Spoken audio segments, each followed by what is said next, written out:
Emperor Napoleon, Austerlitz. Alas, amidst the turbulent military career of Emperor Napoleon, if one were compelled to choose a single battle, one in which even the sun itself seemed to bend its light in his favor, it would undoubtedly be Austerlitz. That battle was not merely a victory, it was the pinnacle of military genius. A moment when human will seem to reach out and touch the very destiny of an entire continent. The winter sky that year cast a chill over the lands of Moravia. The morning mist still hung heavy, draping the landscape like swaths of gray silk. And beneath that veil of mist, three empires stood facing one another, their gazes locked in a confrontation from which there was no retreat. On one side stood Napoleon, Emperor of the French, the man who had emerged from the whirlwind of revolution to forge an empire with both sword and law. On the other stood the allied forces of Russia and Austria, superior in numbers and prestige, bolstered by the conviction that a single crushing blow would be enough to break the back of that Corsican tiger. The world at large often looks upon the larger army and instinctively casts its sympathies and its expectations in their favor.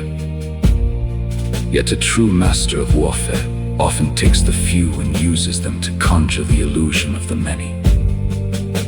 Napoleon was precisely such a man. Before the battle began, he surveyed the terrain as a chess master surveys a board, one where 8 moves out of 10 have already been played. The Pratzen Heights stood at the very heart of the battlefield, a commanding elevation that seemed to hold the key to the entire day's engagement. Whoever seized it, it was thought, would hold the fate of the battle in their grasp.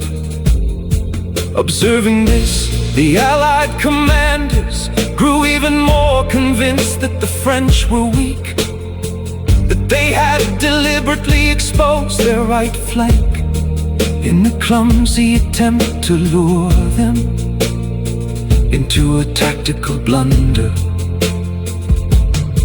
Alas, that which appears weakest is often the very place where the sharpest blade lies hidden.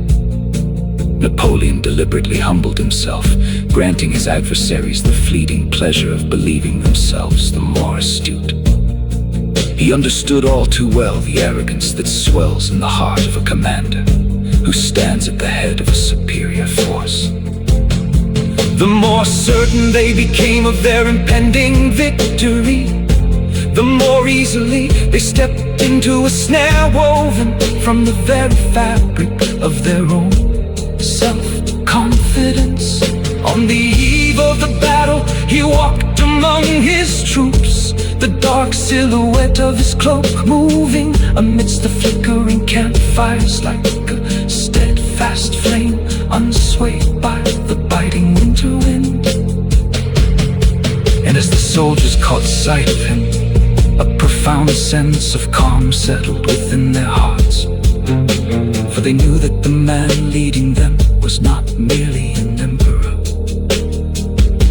He was also a man who had time and again transformed the very jaws of defeat into the ground of victory. The dawn of December 2nd broke amidst a dense shroud of mist. The Allied forces began to move, confidently surging down upon the French right flank, as if a raging flood intent on sweeping away the soft earth that lay before it. They believed the French center to be thin. They imagined that a single powerful blow would be enough to snap Napoleon's entire battle line in two.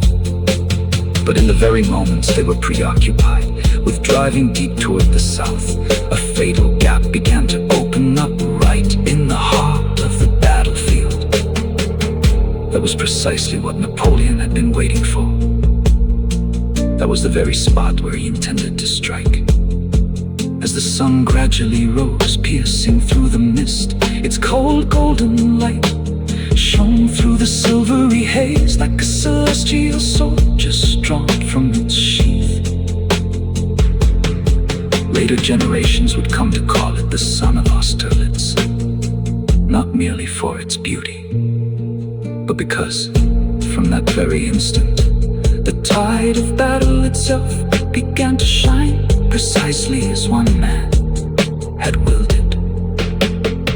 Napoleon saw that the enemy center lay exposed. He immediately unleashed his assault to strike directly at the Pratzen Heights, like a falcon swooping down upon the vital point of a massive beast. That strike was both swift and devastating.